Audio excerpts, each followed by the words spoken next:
Hey everybody, welcome back to BigRedEDC.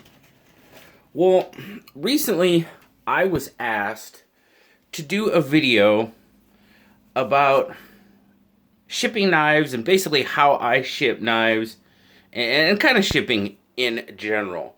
So I thought I'd take a minute to make a video kind of telling you what I do, what I've seen other people do, and there's enough of us YouTubers out here that ship knives all the time that if you watch this video and you see something maybe different than what I do, or can share some tips about how you ship knives, I would greatly appreciate you making a video. I believe it was on SKL a week or two back that the question was asked about me doing this video, and I know unfortunately BJ from Hilltop's Knife and Gear had some very unfortunate things happening while shipping knives here recently. And I know he said he was going to do a video, and I really hope it does, to kind of help, as much information that's out there, that's great. The more information we can get out there is awesome. So I really hope he does. And if any other YouTube channels see this and have tips, tricks, suggestions, please make a video and share them. Because, like I said, the more information, the better. But, so typically, when I ship knives, now, like specifically with like the pass-around group and stuff, the pass-around group requires that you ship priority. Which, no big deal, not a problem at all. Shipping priority is probably a smart thing to do for a couple of reasons.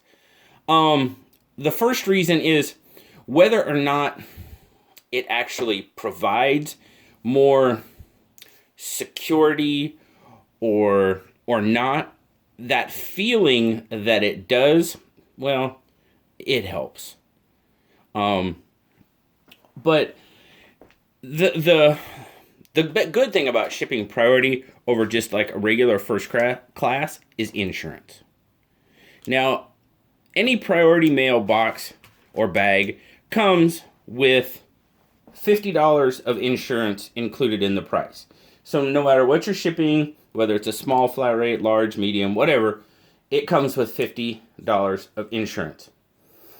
Guys, I really can't stress enough that if you're shipping knives or anything, this is going to be my topic is going to be revolved around knives because that's what I ship all the time, but it really can be used for anything.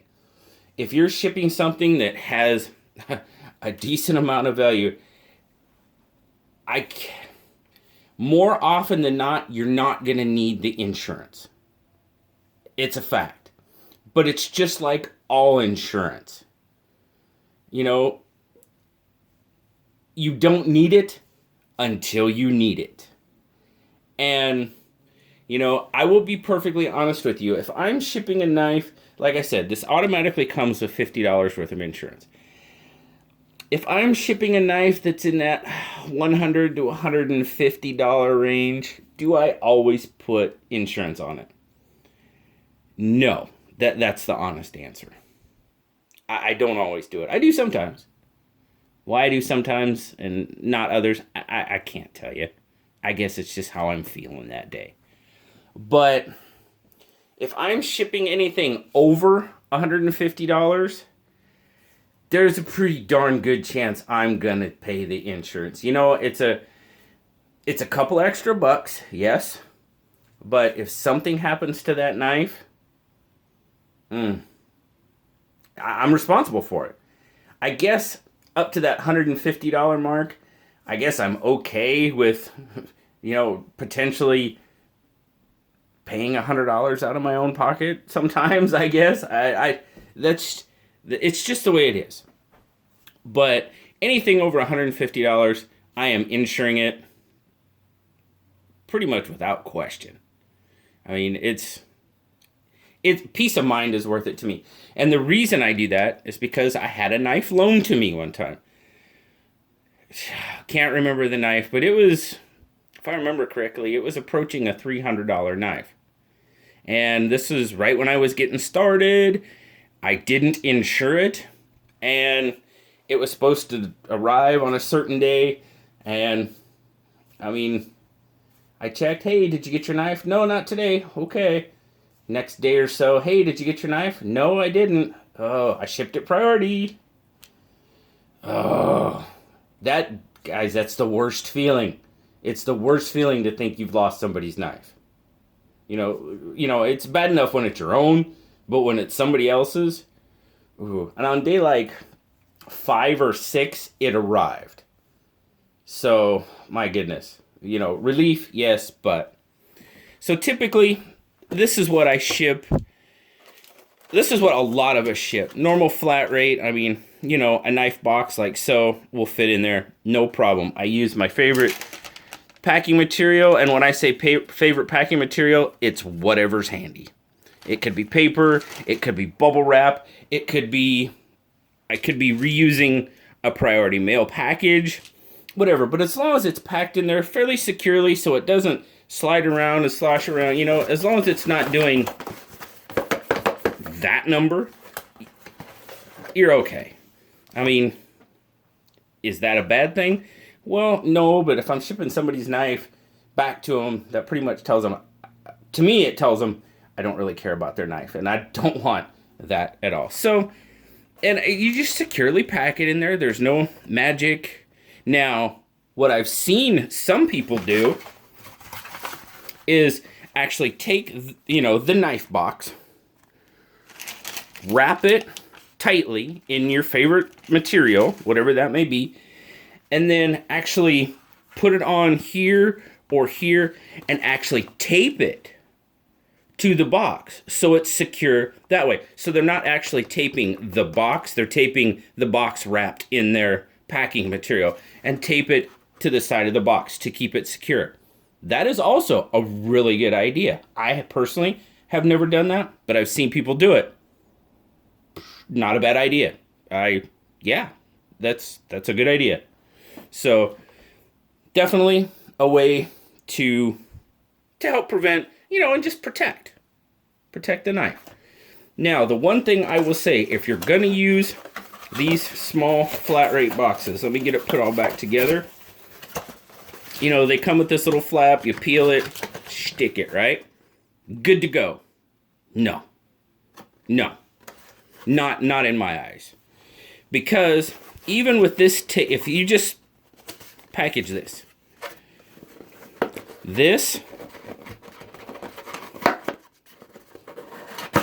can still be opened. Boom, there's your knife. All gone. Bye-bye, see you later. If you're going to use one of these, tape it up, please. Please tape it up. Tape these flaps down. I even put tape around here. I tape the heck out of these boxes, guys, because I want to protect what's in them. You know, it's just me. But for the at least tape over this, guys. Can somebody cut that tape and get in it? Yes. That's not going to prevent that. But leaving it untaped and open is an invitation for someone, God forbid, to open up that box and remove the contents.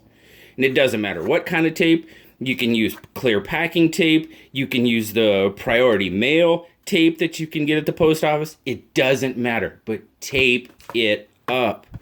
Because like I said,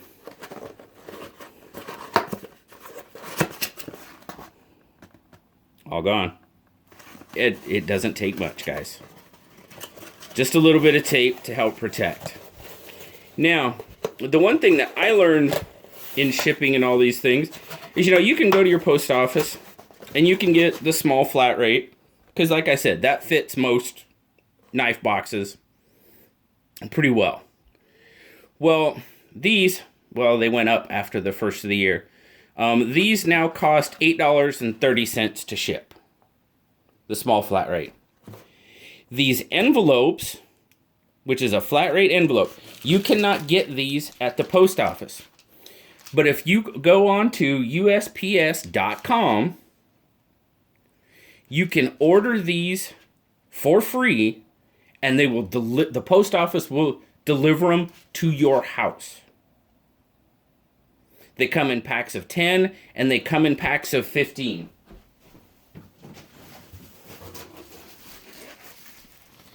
Yes, I have a few. Why not? They're free. They get delivered to your house. And to mail this, vice this, $8.30, $8.40. Now, do you really need one of these if, you know, this'll do? No. No, I mean, it's an extra 10 cents. But for me, like, when I do SKL or something like that, I will give away a t-shirt and, you know, a small knife and a couple other little things, right? Maybe a notebook or whatever. Packing a t-shirt in these is a pain in the butt, especially if you're going to pack anything else in there. 10 cents more, you can pack a whole lot more in one of these.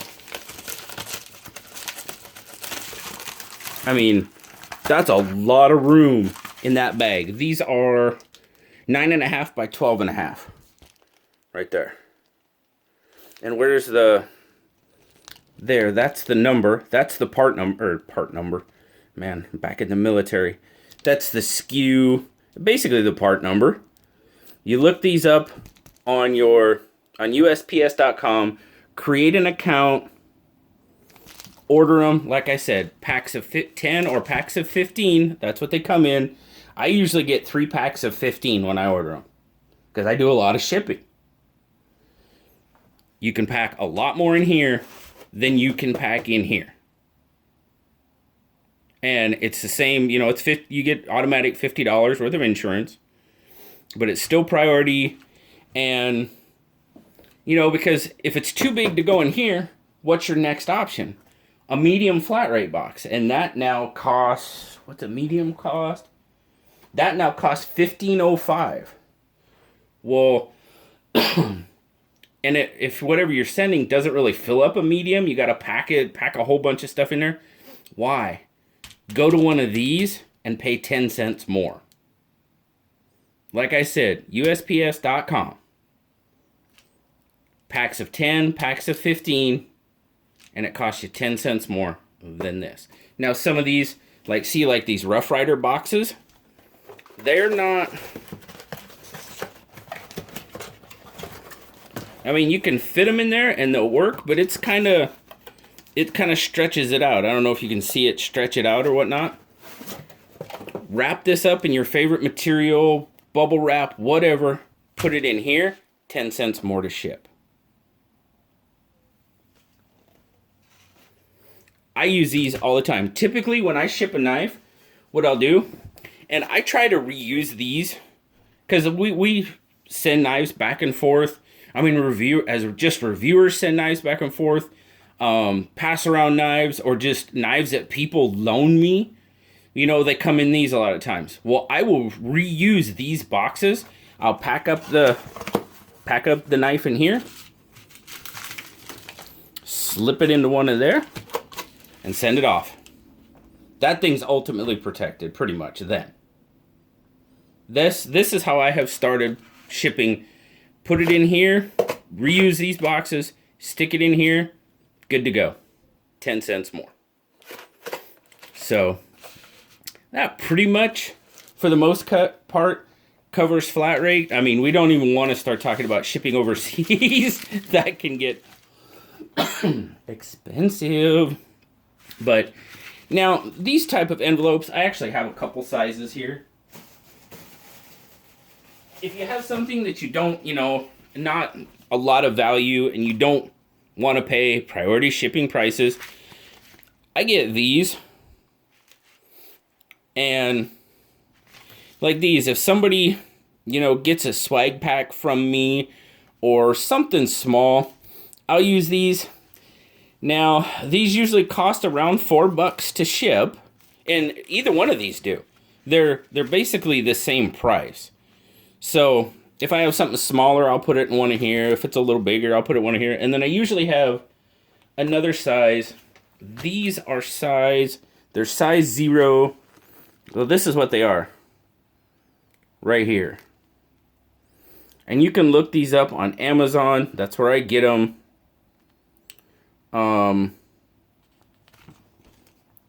This is size 0. I think this is size 00 or 000. And then I need to order more of the ones that are just a little bit bigger than this, but just a little bit smaller than the priority envelope. And if I'm if I'm mailing something of, not a lot of value, say it's easily replaceable. I mean, sometimes if I'm just doing like a t-shirt, I might put it in one of the bigger, the size bigger than this, and send it. I mean, that's a $25 value. That's a risk I take for sure. But I will use these in some, if I'm doing maybe just like a Rough Rider knife, there again, something that's fairly easily replaceable, and I don't really want to pay. I mean, because let's think about it. If you're shipping a $14 Rough Rider and you're paying $8.50 to ship it, okay, at least you have your insurance, but that's something you have to weigh. Put it in one of these, and there you go. You're shipping it for right about $4, maybe $4.50, depending on the weight. So, and that's pretty much, it's a personal decision. It's all a personal decision, but those are just kind of some of the tips and tricks that I've learned about shipping knives. And yeah, that's pretty much my secrets to shipping. Like I said, if anybody out there, any other YouTubers or whatever, have got other tips and tricks for shipping, please make a video. Share it. This was a requested video, so people obviously want to know. So, thank you very much, guys. I hope this helped. Give you a little bit of an idea, maybe something you hadn't thought of before. These, I love these. These are awesome, guys. I can't recommend these enough.